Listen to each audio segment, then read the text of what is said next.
देते हैं, वो प्रकट ही होते हैं सीधे ही।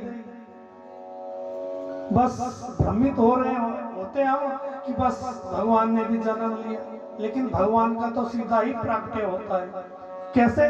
बोले उनको क्या जरूरत आन पड़ी कि उन्हें जन्म लेना पड़ा? वो तो बैठे बैठे ही सृष्टि का सृजन कर देते हैं और बैठे बैठे ही सृष्टि का संहार हो जाता है। जब बैठे बैठे ही ब्रह्मांडों का निर्माण हो जाता तो जन्म क्यों लेते हैं? क्रीड़ा तो करनी पड़ेगी, इस संसार में क्रीड़ा करनी पड़ेगी। जब क्रीड़ा करनी पड़ेगी तो अवतार तो लेना पड़ेगा। तो इसलिए क्या कहते हैं, रामायण में भी कहा गया कि जब जब होई धर्म की हानि, बाढ़े असुर महाभिमानी।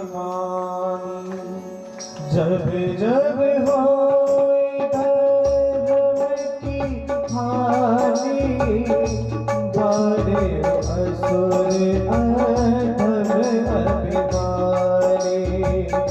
तब तब धरहि प्रभु विविध शरीरा, हरहि कृपानिधि सजन पीरा।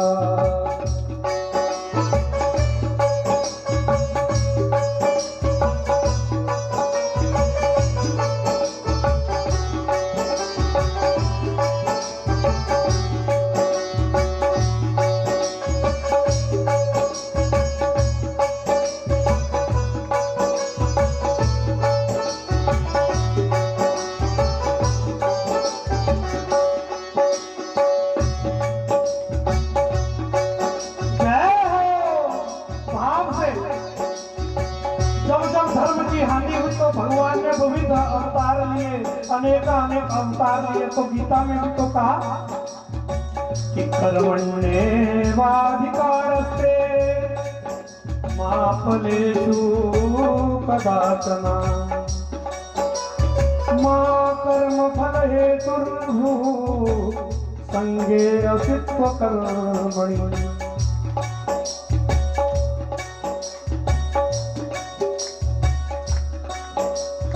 कर्म तो करना ही पड़ता है, कर्म चाहे पाप हो चाहे शुभ हो।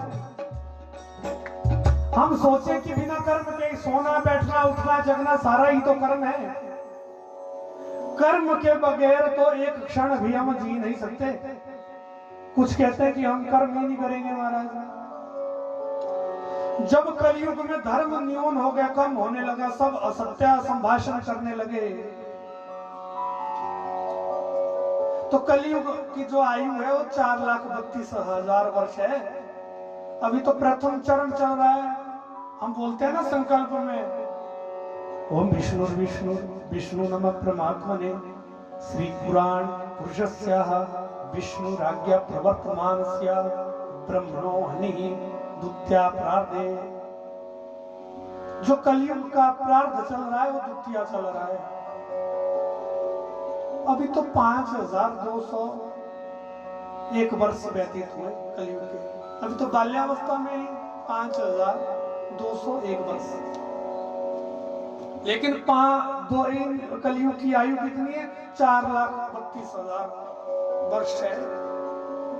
और इससे डबल, इससे डबल, इससे डबल ऐसी आयु है सतयुग की। कलयुग, त्रेता, द्वापर, सतयुग, 4 गुणी आयु है। लेकिन क्या कहा कि भगवान को अवतार लेने की आवश्यकता क्या पड़ी? कोई कहते हैं भगवान दशावतारी है, कोई कहते हैं कि 24 अवतार है। लेकिन वो अवतार कौन से हुए? तो शिव जी महाराज कहते हैं, सुनो, जो पहला अवतार भगवान ने लिया सनत सनंदन सनातन सनत कुमार के रूप में, और ऋषि ब्रह्मा जी के मानस पुत्र हैं। सृष्टि में सबसे पहले उनकी उत्पत्ति हुई, उस स्वरूप में भी मैं ही प्रकट हुआ। जो भगवान ने दूसरा अवतार लिया बारहा भगवान जी का, जब जो हमारी भूमि माता है वो जल में जलमग्न हो गई, तब भगवान बारहा भगवान ने अवतार लिया शुक्र का। बारहा भगवान हो गए और अपने दांतों पर पृथ्वी का उद्धार किया। पृथ्वी को बहुत घमंड हो गया कि बस मैं नहीं रहूंगी तो कुछ होगा ही नहीं। देखिए, अभिमान होना अलग बात है, लेकिन ज्यादा चूर हो जाना अभिमान में कि मेरे बराबर तो कोई है ही नहीं, तो हमारी गलती। पृथ्वी को जब लगा कि बस मैं नहीं रहूंगी तो कुछ होएगा ही नहीं, अन्न इत्यादि होएगा ही नहीं, अनाज होएगा ही नहीं, तो भगवान ब्रह्मा जी को फिर नींद आने लग जाती है और वेदों को चुरा करके राक्षस चुरा लेते हैं।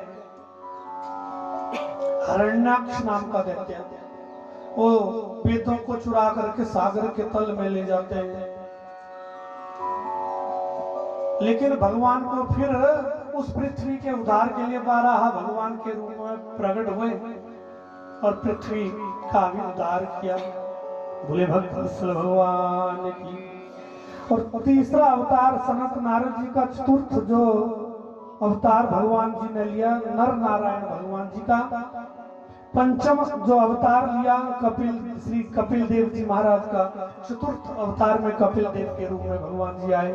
और जो पंचम अवतार लिया दत्तात्रेय जी का, फिर यज्ञ नारायण भगवान जी बनकर के आए, फिर ऋषभदेव बनकर के आए भगवान जी। और जो 10वें अवतार में आए तो मत्स्य अवतार भगवान जी ने लिया। एकादश जो अवतार लिया भगवान कच्छ बन करके आए और कच्छ अवतार में कछुआ बन करके सागर तल में गए और देवताओं और राक्षसों ने समुद्र का मंथन किया।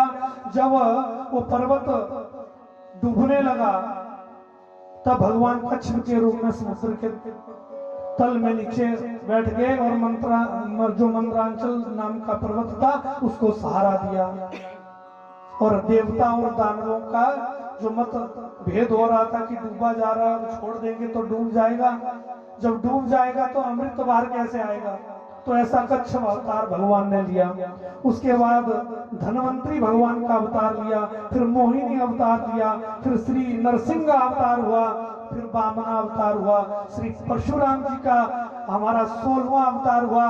और 17वां अवतार लिया महर्षि वेदव्यास जी का अवतार लिया। जो 18वां अवतार लिया वो श्री राम जी का अवतार हुआ। और 19वां